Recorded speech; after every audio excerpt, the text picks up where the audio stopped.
본문 시작합니다. 여호와께서 마물에 상수리 나무들이 있는 곳에서 아브라함에게 나타나시니라. 날이 뜨거울 때 그가 장막문에 앉아있다가 저녁 때에 두 천사가 소돔에 이르니 마침 롯이 소돔 정문에 앉아있다가 그들을 보고 일어나 영접하고 땅에 엎드려 절하며 여호와께서 하늘 곧 여호와께로부터 유황과 불을 소돔과 고모라에 비같이 내리사 그 성들과 온 들과 성에 거주하는 모든 백성과 땅에 난 것들을 다 엎어 멸하셨더라. 하나님이 그 지역의 성을 멸할 때 곧 롯이 거주하는 성을 엎으실 때 하나님이 아브라함을 생각하사 롯을 그 엎으시는 중에서 내보내셨더라. 아멘. 아멘. 오늘은 롯의 구원과 심판이라는 제목을 가지고 한번 말씀을 나누도록 하겠습니다. 대단히 스케일이 큰 영화를 보는데요. 주인공이 한 명만 나와요. 그 스토리 끌어내기가 굉장히 힘들겠죠. 그래서 감독은 많은 조연 배우들을 등장시킵니다. 오늘 이 아브라함의 스토리에도 아주 중요한 두 명의 좋은 조연 배우가 함께 등장해요. 화면은 하란을 떠나는 가나안 땅으로 향해서 하란을 떠나는 아브라함과 그 일행들을 비추면서부터 시작합니다. 그리고 그 두 조연은 바로 아브라함의 아내 사레와 아브라함의 조카 롯이에요. 우리 몇 주 전에, 2주 전일 거예요. 남편 아브라함을 떠나 갑자기 이민길에 들어선 아내 사레의 고민과 그 역할에 대해서 말씀을 나눈 적이 있습니다. 그래서 오늘은 롯의 역할에 대해서 말씀을 나누고자 합니다. 이 감독은 롯이라는 조연을 통해서 아브라함 스토리에서 무엇을 말하자고 하시는 것일까요? 자, 먼저 롯의 족보부터 살펴볼까요? 롯은 데라의 큰 아들, 또 아브라함의 형된 하란의 아들로 갈대 우르에서 태어났습니다. 그런데 아버지 하란은 거기서 밀가와 이스가라는 두 딸과 아들 롯을 남겨놓고 일찍 죽어요. 그런데 누이 밀가는 그 막내 삼촌 나홀에게 시집가고요. 롯은 자식이 없던 둘째 삼촌 아브라함이 맡아 키운 걸로 보입니다. 그래서 롯은 삼촌 아브라함과 함께 하란 땅을 거쳐 가나안 땅까지 동행하는 거죠. 하란이라는 이 땅 이름과 사람 이름이 두 개 같이 나오니까 이거 헷갈릴 수가 있는데요. 이 하란이라는 사람이 살던 땅 이름이 하란이에요. 그래서 그 하란의 식구들이 살았던 땅 이름이 하란이라고 생각하시면 기억하시면 좀 편하실 거예요. 그러면 가나안 땅에 들어온 이후에 롯에게는 어떤 일이 벌어졌을까요? 첫째가 창세기 10장에 보니까요. 기근을 피해 삼촌을 따라서 애굽으로 피신 갔다가 숙모 사레가 거기서 애굽 바로에게 팔려나가는 그런 위기를 목격합니다. 그러나 하나님의 보살핌으로 오히려 롯까지 재산을 얻어서 가나안으로 돌아오지요. 창세기 13장에 보니까요. 가나안에 돌아온 롯은 이제 자집할 때가 돼서 삼촌과 헤어져서 요단들 소알 근처로 이사를 갑니다. 그리고 창세기 14장에 보니까요. 소돔에 살던 롯이 가나안 전쟁에 휘말려서 포로로 잡혀나가요. 그걸 아브라함이 가서 구해줍니다. 그리고 이제 18장에 보니까요. 이제 소돔을 심판하시겠다는 하나님께서 롯 아브라함을 만나고 아브라함은 롯을 위하여 간절한 중보 기도 드리는 장면이 소개되어 있고, 그리고 창세기 19장 보니까 드디어 소돔과 고모라의 심판과 함께 롯의 구원의 이야기가 전개됩니다. 그런데 롯은 아브라함을 통해 하나님을 알고 믿음으로 구원받았지만 믿음으로 살진 않았던 것 같아요. 그러나 사람은 누구나 믿든지 안 믿든지 다 심판을 받습니다. 유튜브에 같은 데 보면은 뭐 죽어서 지옥 심판 받다는 여러 가지 얘기들이 많이 나오잖아요. 그러나 하나님은 오늘 롯의 이야기를 통해 이 땅에서 일어날 마지막 심판에 관하여 소상하게 계시해주고 계시는 거예요. 나아가 멸망하는 이 세상에서 믿음으로 살지 못하는 하나님의 백성들의 결국이 무엇인지 함께 보여주시는 거죠. 심판의 때 그리스도의 은혜로 하나님의 보살핌을 누리는 우리 모두가 되시기를 주 이름으로 축복드립니다. 오늘은 이 롯의 구원을 통하여 보여주시는 하나님의 심판의 원리에 대해서 함께 말씀을 나누도록 하겠습니다.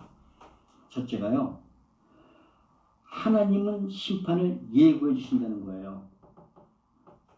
심판하시기 전에 먼저 구원의 기회를 주시는 하나님이시라는 거죠. 우리 창세기 18장 보니까요, 만물의 상수리나무 아래에 있던 아브라함에게 찾아온 새 나그네의 이야기를 시작합니다. 어느 한날 이제 막 할례 언약대로 할례를 마친 아브라함에게 새 나그네가 나타났다는 겁니다. 그 뜨거운 햇볕 아래 길 가는 사람들을 버려줄 수가 없어서 아브라함이 그들을 정해 융숭한 대접을 합니다. 송아지를 잡고 떡을 다시 만들고 음료를 새로 내오고 식사 시중을 줄 정도로 아주 정성을 다해요. 그래서 성경 히브리서 10장 13장 보니까요, 이 말씀을 이렇게 표현해요. 손님 대접하기를 잊지 말라. 이로써 부지 중에 천사를 대접한 이들이 있었느니라. 아멘. 예, 아브라함은 손님을 대접하다가 우연하게 하나님을 대접하게 된 겁니다. 당시 습관으로는 나그네를 대접하는 것은 어떤 특별한 의미가 있었던 것 같습니다. 만일 자기 공동체 내로 들어온 어떤 나그네가 어려움을 겪는다면 이 어려움이 바로 이 공동체의 수치로 여겼다는 거예요. 그래서 유대 문화에서는 전통적으로 이 나그네나 노역자를 보호하는 법들이 참 많습니다. 주님께서도 손님 대접하는 일에 대해서 마태복음에서 상까지 약속해 주시잖아요. 누구든지 제자의 이름으로 이 작은 자 중 하나에게 냉수 한 그릇이라도 주는 자는 결탄코 상을 잃지 않으리라. 주님의 말씀이었습니다. 저도 오래전에 장사할 때 보니까요, 진상 손님들이 제법 있어요. 트러블이 자꾸 나는데 그러다가 아브라함의 손대접한 생각이 나더라고요. 그래서 저도 들어오는 현관 문 안쪽에 천사상을 달아놨어요. 혹시 시비 오는 손님들이 오더라도 천사처럼 잘 대해보려고요. 그런데 이렇게 식사를 마친 그 손님 나그네 중에서 하나가 갑자기 아브라함에게 이런 질문을 해요. 네 안에 사라가 어디 있느냐? 아브라함은 놀랍니다. 장막에 있지요. 그러자 나그네는 이야기를 계속해 나가요. 내년 이맘때 내 안에 사라에게 아들이 있으리라. 아멘. 아브라함과 사라는 순간적으로 이분들이 하나님이시구나 깨닫게 되었습니다. 그러나 사실 하나님은 거기 우연히 지나가신 것이 아니에요. 일부러 사례를 찾아오신 거였어요. 장막 안에서 이야기를 듣고 있던 사례는 아직 하나님의 말씀을 완전히 믿지 못하고 있었기 때문에 속으로 피식하고 웃고 말지요. 그러자 하나님께서 사례를 향해 다시 말씀하십니다. 여호와에게 능치 못할 일이 있겠느냐? 아멘. 기한이 이르면 내가 다시 오리라. 내게 아들이 있으리라. 아멘. 하나님께서는 이번에 믿음이 연약한 사라에게 찾아오시고 위로해 주시고 새 힘을 주신 겁니다. 하나님은 믿음이 연약한 우리들을 위해서 확신을 주시고자 직접 찾아오시는 분이셨다는 사실을 믿으시기 바랍니다. 그런데 우리는 하나님이 언제 오실지 몰라요. 또 오셨다 해도 못 알아보면 끝나는 거 아닙니까? 그래서 우리는 언제나 하나님을 만날 준비를 하고 살아야 된다는 거예요. 쉽지 않겠죠? 그런데 여러분, 우리에겐 하나님을 공식적으로 만나는 시간이 있다는 걸 기억하시기 바라요. 바로 예배 시간입니다. 하나님 뵙기를 진정으로 사모하시거든 이 예배의 모든 정성을 다 기울이시기 바랍니다. 아멘. 이 예배를 통해서 언제나 하나님을 만나는 감격과 기쁨을 누리시는 우리 모두가 되시기를 주의 이름으로 축복드립니다. 또 18장을 계속 보니까요, 하나님께서 이렇게 아브라함을 찾아오신 특별한 이유에 대해서 말씀하세요. 소돔과 고모라에서 부르짖음이 크고 죄악이 심히 무거우니 내가 보고 알려고 내려왔노라 고 말씀하세요. 순간 아브라함은 소돔과 고모라의 심판이 직면했다는 사실을 알아챘어요. 동시에 소돔에 살고 있던 조카 롯과 그 가족의 안위가 걱정되기 시작하죠. 그래서 아브라함은 이제 길을 막 떠나시려는 하나님의 길을 막고 어려운 질문들을 계속 던집니다. 혹시 성중에 의인 50이 있으면 그 50인을 위하여 그것을 용서하지 아니하시려니까. 하나님께서 대답하세요. 거기에 의인 50을 찾으면 내가 그들을 위해 온 지역을 용서하리라. 이에 용기를 얻은 아브라함은 그 의인의 수를 50명에서 45명으로, 40명으로, 30명으로, 20명으로, 10명까지 줄여나갑니다.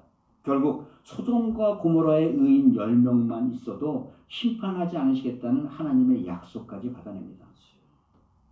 그래서 하나님은 우리한테 너희도 나와 나 하나님 여호와와 멸망받을 세상 사이에서 중보자가 되라고 말씀하시는 거예요. 자녀를 위해 기도하시기 바랍니다. 친구를 위해 기도하시기 바랍니다. 세상을 위해 기도하시기 바랍니다. 하나님께 끝까지 매달리면 기적이 벌어질 줄 믿습니다. 그러면 여기서 아브라함이 이렇게 끈질기게 청혼할 수 있었던 그 근거는 무엇이었을까요? 바로 하나님의 공의지요. 주께서 의인과 악인을 함께 멸하려 하시나이까.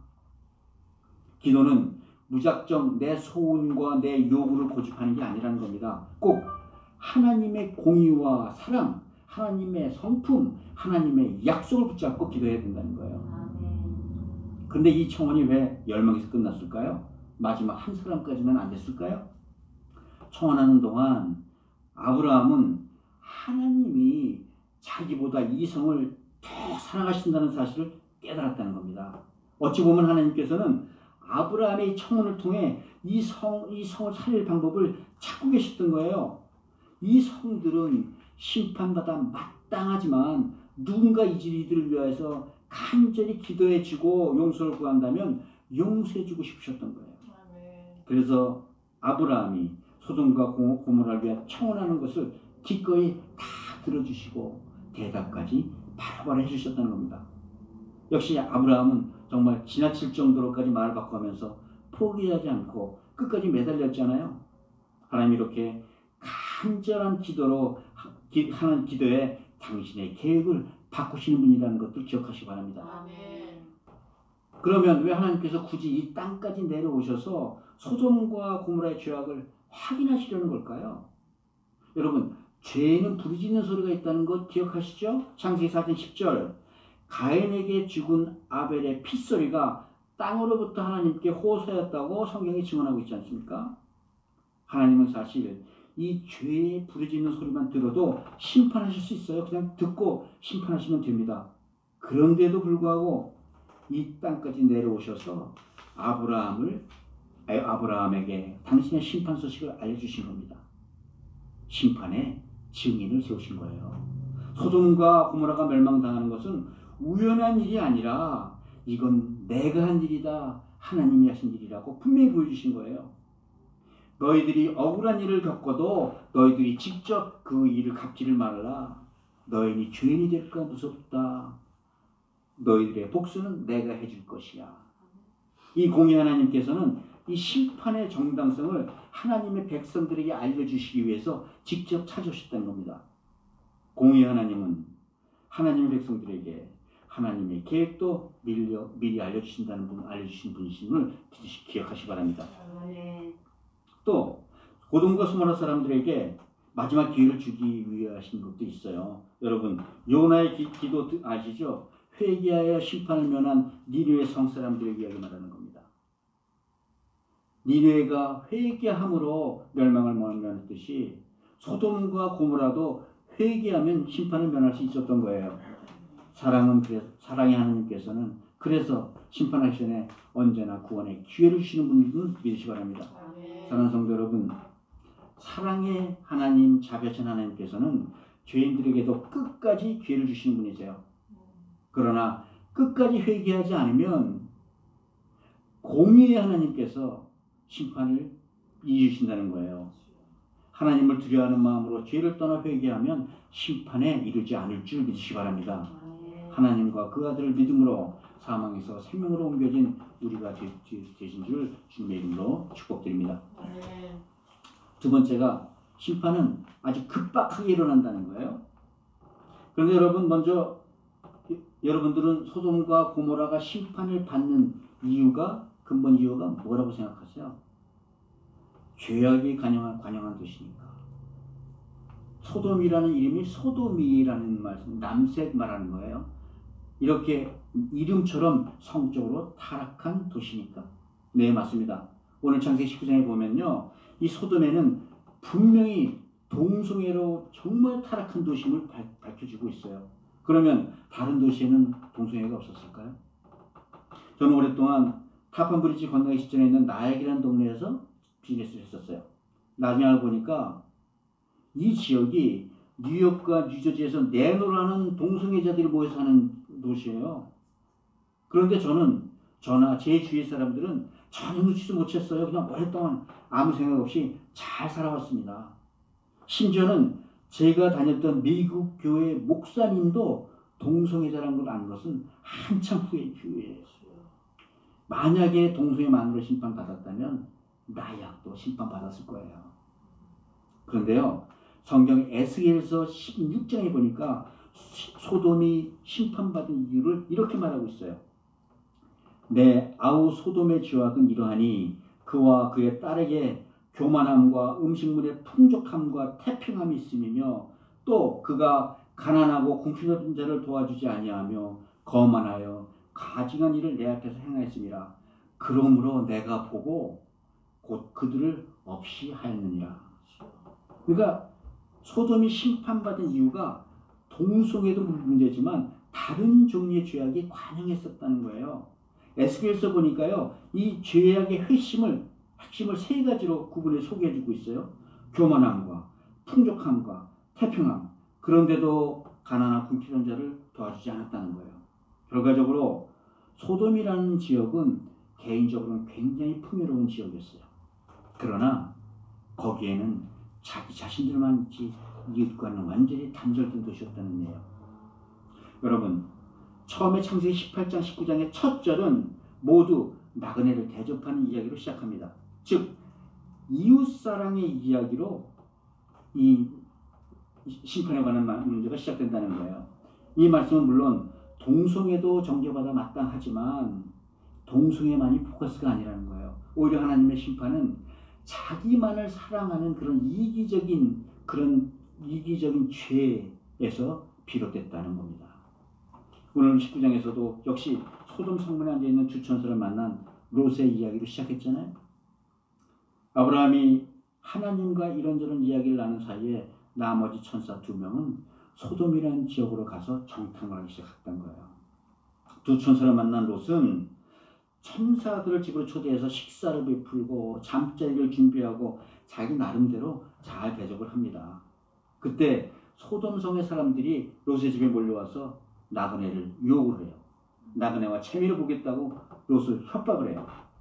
이에 천사들은 그 폭도들의 눈을 멀게 합니다. 그리고 롯에게 이렇게 지시해요. 여호와께서 이곳을 멸하시려고 우리를 보내셨으니 너는 네게 속한 자를 모두 성 밖으로 이끌어내 모두 산으로 도망하게 하라. 도망 중에도 뒤돌아보거나 들에 머물지 말고 산으로 도망하여 멸망을 면하라. 그런데요, 롯은 굉장히 웃기는 캐릭터예요. 산으로 도망하라는 천사의 말에도 불구하고 롯은 인근의 조그만 도시 소알로 피하기를 원해요. 그리고 하나님께서는 그 말씀대로 롯이 소알로 피신하자마자 정오에 이르러 심판을 시작하십니다. 창세기 19장 24절 25절 이렇게 표현하고 있어요. 함께 볼까요? 24절 여호와께서 하늘 곧 여호와께로부터 유황과 불과 소돔과 고모라에 비같이 내리사 곧 그 성들과 온 들과 성에 거주하는 모든 백성과 땅에 나는 것을 다 엎어 멸하셨느니라. 아멘. 소돔이 멸망당하던 그날 아침은 여느 날처럼 맑고 평화로운 아침이었다는 거예요. 사람들은 어제처럼 오늘도 일어나서 태평하게 일을 하다가 이제 막 점심 준비하는 그런 시간쯤 됐겠죠. 그런데忽然히 하늘에서 불과 유황이 비 오듯이 쏟아졌다는 겁니다.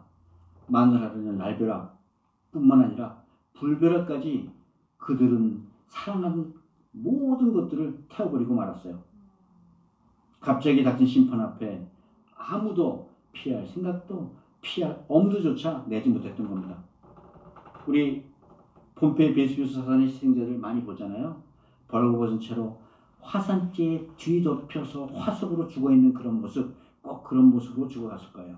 성경은 데살로니가 5장에서 최후의 심판에서 이렇게 쓰고 있습니다. 주의 날이 밤에 도둑같이 이를 줄 너희 자신이 자세히 알기 때문이라. 그들이 평안하다 안전하다 할 그때에 임신한 여자에게 해산의 고통이 이름과 같이 멸망이 갑자기 그들에게 이르노니 결코 피하지 못하리라. 예, 다른 말로 주님 오시는 이 마지막 심판날은 아무도 알 수가 없다는 거예요. 그래서 주님께서는 마태복음에서 이렇게 말씀하시죠. 이러므로 너희도 준비하고 있으라. 생각지 않은 때에 인자가 오리라. 아멘. 여러분, 죄의 싹은 사망이라. 성경은 반드시 죄인은 심판받는다고 말씀합니다. 많은 사람들이 죄를 짓는 이유는 죄와 심판은 별개라고 생각하기 때문이에요. 들키지 않으면 죄가 아니라고 생각하기 때문이에요. 그러나 언제나 죄는 그 자리에 서서 그 죄인들을 옥죄고 주장하고 있다는 사실을 모르기 때문입니다. 죄가 쌓이면 그 죄는 반드시 어느 날 심판으로 바뀌어진다는 겁니다. 노아 시대가 그랬고 소돔과 고모라도 마찬가지였어요. 이렇게 죄가 관영하면 죄에 대한 양심도 사라질 것이고 죄에 대한 감수성도 자꾸 사람들이 잃어간다는 거예요. 노아 시대에는 하나님이 세상을 물로 쓸어버리셨고 이 소돔과 고모라는 유황과 불로 태워버리셨어요. 죄는 반드시 심판하시기 때문에 우리 하나님이 공의 하나님이신 줄 믿으시기 바랍니다. 근데 심판도 개인적인 심판이 있고 이 전체적인 심판이 있잖아요. 만약 오늘 바로 그 결산의 날이라면 여러분들은 어떻게 하시겠습니까? 오늘이 아니라서 다행이라고요. 그러면 언제쯤 될 것 같아요? 만약 오늘 이 교회에서 예배드리는 중에 주님이 오신다면 정말 얼마나 다행스럽고 행복한 일이겠어요. 혹시 이 주일 빼먹고 들로 산으로 돈 벌러 친구 따라 강릉 갔다 오시면 그때 오시면 정말 얼마나 무안하겠습니까? 어떤 피해를 찾아내시겠어요? 그러면 우리 마음에 주심까지 하신 주님께서 모르시겠어요? 만약 베개 하나 주님께서 나도 너를 용서하지 못하겠다 하신다면 어떻게 하시겠어요? 만약 아직도 여러분들이 지금도 술과 도박 세상 쾌락을 끊지 못하고 있다면 아마 여러분들은 아마 주님 오실 그때에도 비슷한 모습으로 주님 앞에 서게 될 가능성이 높다는 겁니다. 그래서 여러분들이 만약 죄를 지었으면 한시바삐 그 죄에서 떠나세요. 죄를 클리어시라는 거예요. 요한일서 9장 있잖아요. 만약 우리가 우리 죄를 자백하면 저는 미쁘시고 의로우사 우리 죄를 사하시며 우리를 모든 불의에서 깨끗게 하실 것입니다. 오늘 해야 될 회개를 내일로 미루지 마시기 바랍니다. 언제나 회개만이 하나님의 심판을 준비하는 우리의 삶의 모습이 되는 줄 믿으시기 바랍니다. 그런데 롯이 받은 오늘의 심판은 소돔과 고모라 전체, 내가 사는 뉴욕 전체 거기 내려졌던 거 아니에요. 누구나 멸망하는 도시 안에 있었다면 모두 다 심판을 받게 된다는 거예요. 심판이 내릴 땐 개인적으로 교회를 무지하게 열심히 다녔어. 내가 아무리 의인이고 하나님의 백성이라 해도 멸망당한다는 거예요. 너무 억울하지 않겠냐고. 그래서 하나님께서는 하나님의 백성들을 직접 찾아가시어 심판이 있을 것이라고 직접 말씀해 주시잖아요. 또 천사들은 롯의 가족들에게 지정한 산으로 도망하라고 피할 길까지 친절히 알려주시 이끌고 가시잖아요. 그래서 예배로 성경 말씀으로 직접 하나님의 백성된 여러분들에게 이렇게 알려주시는 거예요.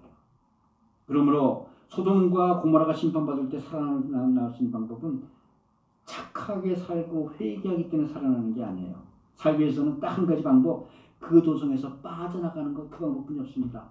마치 노아의 방주 안에 들어가 있지 않으면 살아나야 될 길, 즉 구원받을 길이 없듯이 말이에요. 죄인이 살 수 있는 유일한 길은 죄의 소굴에서 빠져나오는 길입니다. 그래서 주님은 죄의 소굴에서 빠져나오는 길을 요한복음에서 이렇게 말씀하시잖아요. 내 말을 듣고 또 날 보내신 이 믿는 자는 심판에 이르지 아니하나니 사망에서 생명으로 옮기는 오직 한 길, 그리스도를 믿고 섬기는 길인 줄 믿으시기 바랍니다. 사랑하는 성도 여러분, 심판은 누구에게나 한밤중에 도둑처럼 찾아옵니다. 한번 죽는 것은 사람이 정하신 것이요 그 후에는 심판이 있으리니 심판을 피할 사람 아무도 없어요. 그러나 심판에 이르지 않는 길이 아직 남아있다는 사실을 마음으로부터 믿으시기 바랍니다. 예수 그리스도를 주로 영접하여 구원을 얻으시는 우리 모두가 되시기를 주의 이름으로 축복드립니다. 아멘. 이제 마지막으로 심판은 한편으로 어떤 사람들의 지체되기도 한다는 거예요. 왜 그럴까? 모든 사람이 구원을 얻기를 이루기를 바라시는 하나님의 마음 때문에 그렇다는 거죠. 우리 19장 1절에 보니까요. 롯이 천사를 만났을 때 롯은 어디에 앉아 있었어요? 소돔 성문에 앉아 있다가, 자, 당시 성문에 앉아 있는 사람의 지위는 오로지 두 종류의 사람뿐입니다.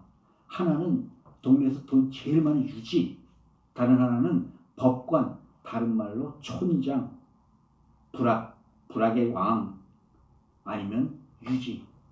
이 말을 뒤집어 얘기하면 무슨 뜻일까요? 소돔과 고모라 지역에서 가장 출세한 사람이 누구예요? 바로 롯이라는 거예요. 그런데 롯은 이방 땅에서 흘러들어온 인물이잖아요. 이방 땅에 온 사람이 그런 자리에 올랐다는 의미는 무엇을 말할 걸까요? 그 인생은 대단히 치열한 인생이었을 거라는 거예요. 무엇을 치열했느냐? 네, 돈 벌기, 명예 찾기, 세상에서 이름 내는 일이라면 물불을 가리지 않고 살았다는 얘기입니다. 다른 말로 롯은 하나님을 알았지만 믿음과는 상관없는 삶을 살았다는 겁니다. 임박한 심판을 통보한 천사들은 먼저 롯에게 이렇게 얘기해요. 내게 속한 자들을 모두 성 밖에 끌어내라. 이에 롯은 자기 딸과 사위들에게 이 얘기를 전하지만 식구들은 모두 이를 농담으로 흘려듣고 말아요. 먼지 털듯이 튀겨버리고 말아요. 근데 여러분, 여기서 기억할 것이 하나 있어요. 하나님께서는 이런 일을 앞두고 가장 먼저 하나님의 백성들을 성 밖으로 불러내신다는 거예요. 여기서 불러내신다는 게 뭐예요? 부르시고 입은 자, 에클레시아, 교회를 말하는 거예요. 교회를 말하는 거예요. 기억하세요? 고린도서 13절의 말씀, 시험을 당할지은 피할 길을 내서 너희로 능히 감당케 하시고, 그러므로 하나님께서는 죽음의 자리에서 먼저 교회된 여러분들을 불러내시는 줄 믿으시기 바랍니다. 또 본문은 천사가 롯과 그 가족들의 손을 어린애처럼 잡아 이끌고 성 밖에 나갔다고 기록하고 있어요. 여러분, 바꿔 말하면 임박한 멸망에 천사들은 마음이 아주 급해요. 그런데 롯은 너무나 느긋해. 떠나고 싶은 마음이 없었다는 거예요. 참 이상한 일이잖아요. 왜 당장 멸망이 올 것 같은데 온다 그러는데도 롯은 머뭇거리고 있었을까요? 사실 롯은 이 도시를 떠날 준비가 전혀 되어 있지 않았던 거예요. 지금까지 잘 살아오던 소돔이 왜 갑자기 오늘 멸망을 당할 것이라는 거예요. 아무리 하나님께서 그렇게 말씀하셨어도 믿어지지가 않는 거죠. 여러분, 혹시 우리도 롯처럼 이렇게 세상의 미련을 가득 품고 살고 있지는 않습니까? 그런데 이런 롯에 관하여 베드로서 후서 2장 18절에서는 롯에 대해서 이렇게 얘기합니다. 이는 의로운 롯이 무업자들 중에 거하여 날마다 저 불법한 행실을 보고 들음으로 그 의로운 심령이 상한지라. 롯이 소돔성에 살면서 날마다 그들의 불법한 행동을 보고 들으니 그 심령도 상했다는 겁니다. 다시 말하면 롯이 그 심령이 상한 걸 알았어요. 내가 이 소돔에 살지만 언젠간 난 여기를 떠날 거야. 그러면서 수십 년 동안 떠나지 못했던 거죠. 다른 말로 바꿔 얘기하면 나 술 끊었어. 그러면서 매일 술집에 나갔다는 거예요. 나 도박 안 해. 그러면서 매주마다 빠짐없이 아틀란티스에 갔다는 거예요. 그러면 롯은 왜 이렇게 소돔을 떠나지 못했을까요?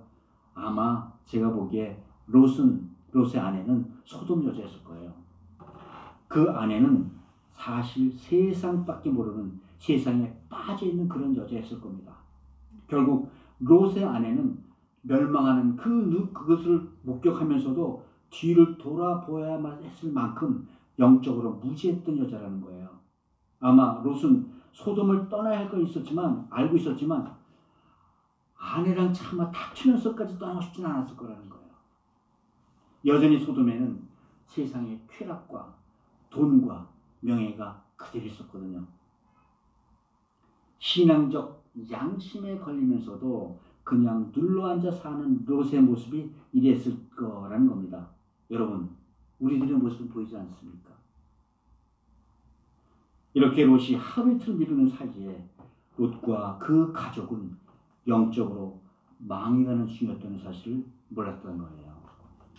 롯은 산으로 도망치라는 천사의 인도에도 불구하고 부득불 도시를 떠나지 못해서 소알이라는 조그만 도시로 가겠다 고집을 부려요. 하나님의 말씀조차 내 생각, 내 뜻에 맞추겠다는 거예요. 롯과 그 아내는 자신들의 모든 재산, 명예, 가족, 젊음이 투자되어 있는 이 소돔성에 대한 미련을 버릴 수가 없었던 겁니다. 그래서 결국 어렵게 소알성으로 향하던 롯의 아내는 뒤를 돌아보다가 소금 기둥이 되고 마는 비극을 겪죠. 그런데 사실 롯은 그 소알성에서 살지를 못해요. 결국은 거기도 너무 뜨거워서 피해서 근처 산의 동굴로 들어가 딸 둘과 같이 살게 됐죠. 그리고 원치는 않았지만 롯은 그 두 딸 사이에서 자식을 낳죠. 모압과 암몬의 조상이 되고 만 겁니다. 롯은 자신의 욕망을 위하여 하나님의 말씀에 순종할 많은 기회를 다 버렸어요. 마지막 하나님이 지시한 산성에 갔다면 최소한 롯은 자기의 가족 두 딸은 구했을 겁니다. 여러분, 말씀에 순종하시기 바라요. 뛰라면 뛰고 돌아보지 말라면 돌아보지 마시기 바랍니다. 그래서 성경은 이 롯과 같은 사람을 고린도전서 3장 1절에 보면 육신에 속한 그리스도인이라고 말씀하신 거예요.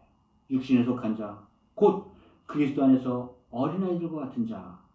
롯은 하나님과 세상 둘 다 섬기려는 어린아이 같은 성도, 즉 육신에 속한 자들의 대표격이라는 거예요. 그러면 여러분, 이 육신에 속한 그리스도인들의 특징은 무엇일까요? 언젠간 나도 하나님을 진실하게 섬길 거야 마음속으로 다짐하고 산다는 거예요. 그런데 지금은 아니라는 겁니다. 언제나 내일로 미루며 지체한다는 거예요. 언젠간 나도 11조 할 거야. 언젠가는 내가 수요 예배, 금요 예배, 언젠가는 내 새벽 예배 다 할 거야. 그런데 지금은 아니라는 거예요. 언젠가는 성교도 다 나갈 거야. 언젠가는 전도도 하고 봉사도 할 거야. 그런데 지금은 아니라는 겁니다.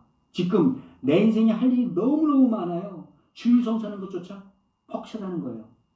돈도 좀 벌어야 되겠고, 하고 싶은 것도 좀 해야 되겠고, 친구들과도 좀 놀아야 되겠고, 그리고 이들과 잘 사귀려면 적당히 눈치도 봐야 되고, 눈 감을 때는 눈도 감을 줄 알아야 되고, 언제나 하나님의 나라의 일은 tomorrow, 내일은 today, 오늘은 내일을 하는 날이라는 거예요. 아마 아브라함의 이런 간절한 기도가 없었다면 롯은 구원받지 못했을지도 몰라요. 그런데 오늘 본문 19장 29절을 보니까 롯이 구원을 받은 이유를 이렇게 설명하고 있어요.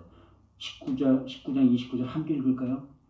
하나님이 그 지역의 성을 멸하실 때 하나님이 아브라함을 생각하사 롯을 엎으시는 중에서 내보내셨더라. 아멘. 하나님은 모든 사람이 구원을 받을 때까지 지체해 주시는 은혜의 하나님이신 줄 믿으시기 바랍니다. 산성도 여러분, 하나님께서는 이 멸망의 순간에 어린아이 같은 롯을 기억하셨다는 게 아니에요. 롯이 구원을 받은 것은 하나님이 아브라함의 기도로 인하여 하나님의 언약을 기억하셨기 때문이라는 거예요. 하나님은 롯과 그 가족 마지막 한 사람까지 구원에 이르기를 원하시는 분인 줄 믿으시기 바랍니다. 공의와 은혜의 하나님 동행함으로 우리 세상의 유혹을 이겨내 나가는 우리 모두가 되시기를 주의 이름으로 축복드립니다. 하나님 말씀을 맺죠. 제겐 아주 기억이 깊이 새겨진 한 분이 계세요. 아주 오래전에 제가 이제 교회 들어오지 쉽게 얘기해서 신빙 평신도 시절에 안수 집사님이셨어요. 근데 나중에 목사님 되신 분이에요. 어느 날 이분이랑 성경 공부한 후에 이분이 롯에 대해서 안 좋은 말을 너무 많이 하시는 거예요. 그런데 그 직전에 제가 롯은 의인이었더라라는 그 성경 같은 구절이 있었어요. 그래서 너무 그러지 마시고 롯의 편도 좀 들어줍시다. 롯의 편을 좀 들었어요. 아마 그리스도인이 되고 나니까 저 역시 롯처럼 세상에서 쉽게 빠져나가지 못했던 그런 동질감이 있었나 봐요. 여하튼 그분은 그 이후에 교회를 떠나시는 일이 있어서 떠나시게 돼서 저는 다시 그분과 말을 섞을 기회는 없었어요. 그래서 그런지 성경에서 왜 롯을 의인이라고 그러는지 잘 이해가 안 됐어요. 오랫동안 궁금했어요. 그러다가 하나님의 구속사라는 것이 구원과는 상관없어 보이는 이 롯의 이야기 속에 숨어 있음을 보게 됐습니다. 심판과 구원이라는 것, 동전의 앞뒷면이죠. 이것은 사람의 의지, 사람의 계획과는 상관이 없다는 거예요. 온전히 하나님의 주권임을 믿으시기 바랍니다. 아멘. 사랑하는 성도 여러분, 롯의 연약한 모습이 바로 우리의 자화상이에요. 롯이 구원을 받았듯이 저와 여러분도 구원을 받지 않았습니까? 하나님께서는 우리가 죄인 되었을 때 그리스도 십자가의 은혜로 우리를 용서하시고 구원을 선물로 주셨어요. 아멘. 하나님께서는 롯의 불안정한 의와 불순종을 통해서도 구속사의 문을 열어가시기 시작한 거예요. 아멘. 롯의 후예 중에 나온 모압 여인 룻을 통해 다윗을 낳게 하시고 그의 혈통에서 예수 그리스도를 보내신 겁니다. 죄인된 우리가 그리스도 십자가 은혜로 다시 살아났듯이 우리가 불완전한 롯을 통해 구원의 선물을 받아 심판에 이르지 않게 되었다는 거예요. 우리 모두 하나님의 아들을 믿는 그리스도를 믿는 믿음으로 심판에 이르지 않는 복된 성도들이 다 되시기를 주의 이름으로 축복드립니다.